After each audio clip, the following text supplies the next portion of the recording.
So this started 2011, remarkably, with a very simple conversation.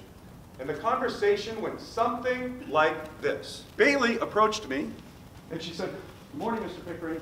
Hey, Mr. Pickering, do you mind if during advisory today, I go see Miss Wallace to get some extra help on my physics test, which we have in a couple of days? I really need some extra help."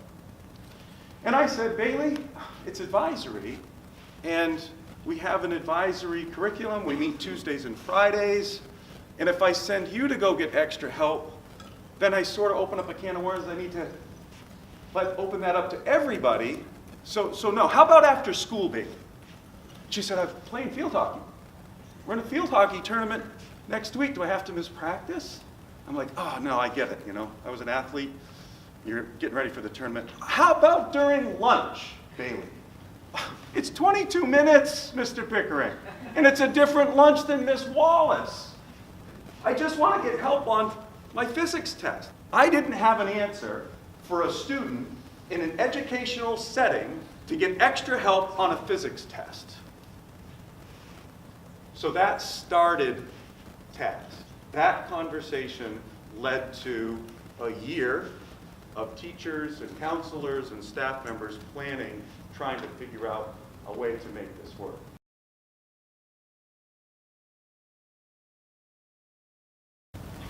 So the essential question that we started with was, how can we fit RTI learning, mentoring and advising, enrichment and extensions, social and emotional support? We want to make sure that everything is included effectively in the school day. And we stuck to that question, and as I said, out of that came TASC.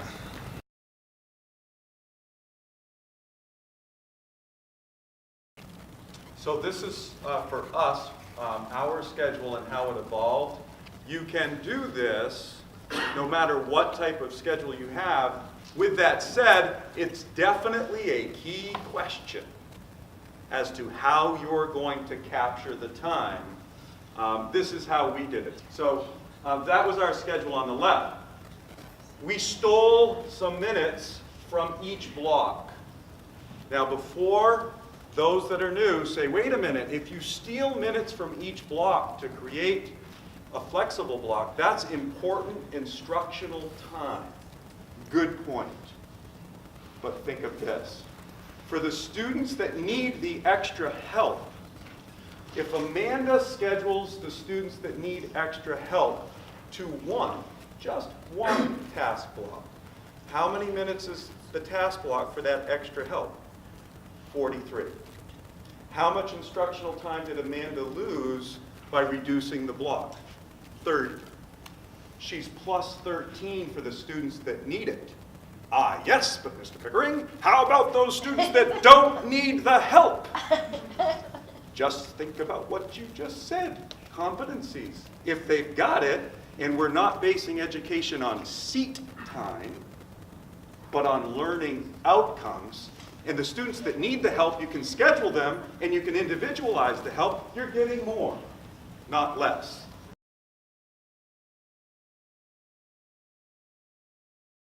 So when I think about my role in social-emotional dynamics, I run a lot of small groups. But this is the problem. Before Flex Block and before enriching students, I had to try to make that decision. Is it more important to take kids out of class and have them come to sit in my group and build these important social-emotional skills and miss that important class time? Well, now, I don't have to do that anymore. I can take students using enriching students and I can schedule them into my office, into a group. They don't have to miss a second of instructional time.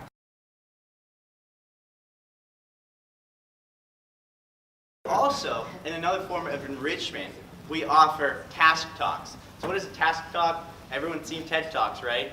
It's that exciting.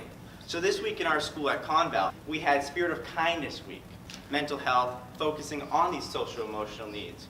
We also had, as Helfrey said, student success presentations. So this was exciting because we had a student talk about depression and suicide ideation and how she overcame that in her life. And it was from a student perspective. And other students were signing up to go listen to her talk. This time brought upon emotion, it brought tears, but what it brought upon was peer support. It's something that I couldn't have provided for students without this flex block, without enriching students. And how long does it take to put a person in enriching students and schedule them? As a video that they put on Twitter, it's 8 seconds. It's quick, it's easy. So it doesn't take time out of my day. So that's the social emotional piece. I was homeschooled from my 8th grade year all the way to sophomore year. So I moved a lot growing up. I've been to like Florida, New York, Virginia, all over the place. And then I moved here to New Hampshire. So I told my parents, I'm like, I want to go back to school. I want the high school experience. There, we had trouble transferring my homeschool credits to the high school. So I had two options. I could either stick with homeschooling and get my GED, or I could start from 0 credits as a junior and try to graduate on time. So I told my parents, I'm like, it's fine. I'm gonna do it in 2 years. We did it. My typical day was I would wake up early in the morning before school. I would either run or I would have weightlifting for sports. And then I'd have our regular day. After my regular day, right after school, I would have cross-country practice. Right after that, I would have a night class. Right after my night class, I would have 4 online classes too when I got home. And I would have to repeat that. So I didn't go to bed until maybe like 12 o'clock every night for those 2 years. With that day, I couldn't fit in a lot of things. So I had TASC. It was amazing. I was able to do my homework there. I was able to catch up on quizzes and stuff. And basically everything I needed to catch up, work on my online classes, get those finished and get those through so I can graduate on time. Probably 8 different uses I've used TASC for, and I probably wouldn't be here telling the story if I didn't have TASC because I wouldn't have time. So I'll probably be here for another 2 years or something, but that's my story.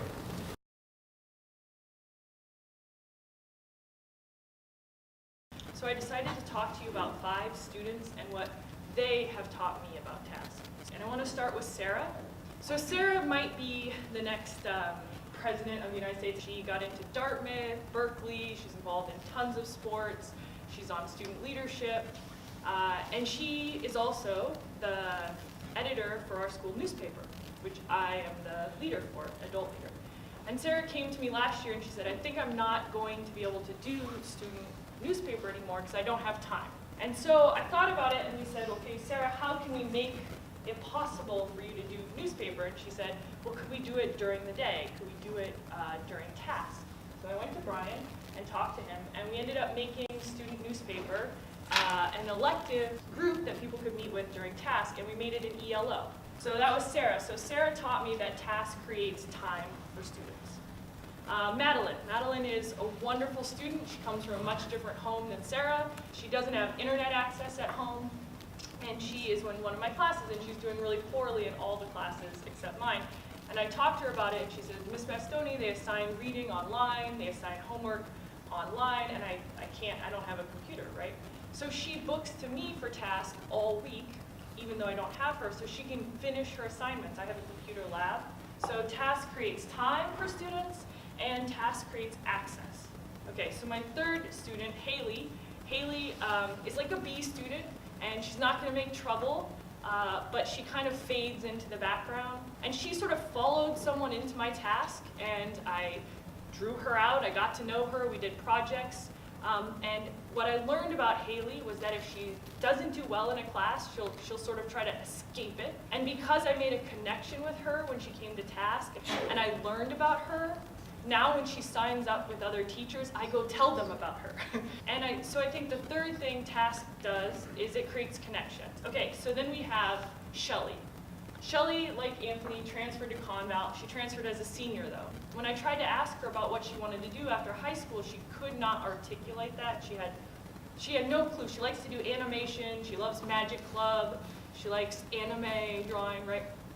So Helfried and I wrote a grant, actually, that we were awarded through the New Hampshire State Council on the Arts. It's a STEAM grant. And the title of the grant was Making a Living, Making Art. And so we set up these TASC Talks, like Nate talked about, and we brought artists in to talk about how they make a living in their field. And we scheduled Shelly to the first artist, who's a comic book artist. And when I asked her about it later, she said, now I know what I want to do. So I think these TASC Talks really enable students to see something beyond high school. So I think what it did for Shelley is it gave her direction.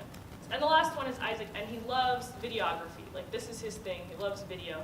And we decided to collaborate with the New Hampshire High School Short Film Festival, and working with Heidi Power, she's the Krista McAuliffe Award winner this year. She helped us, and we decided that we were going to make 5 short films we're going to submit to this festival. Because Isaac was really interested in video, and he wanted this opportunity, we created it, and it wouldn't have been possible without TASC. So I think, just real quick, what TASC does, it creates opportunity, it gives us time, it helps us make connection, it gives us access, and it helps us give direction.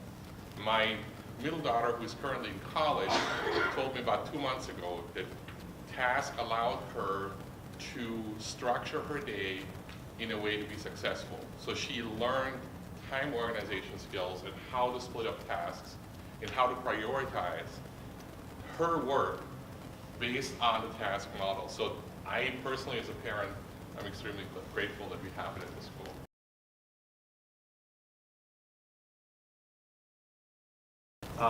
Really, beyond whatever model you have, it's a belief, it's a philosophy, and our phrase is relentless pursuit of learning for all students. You can see it on our posters, relentless pursuit of learning for all students. It's our mission, and we don't save every life, but we think we have a system that maximizes the opportunity to save every educational life.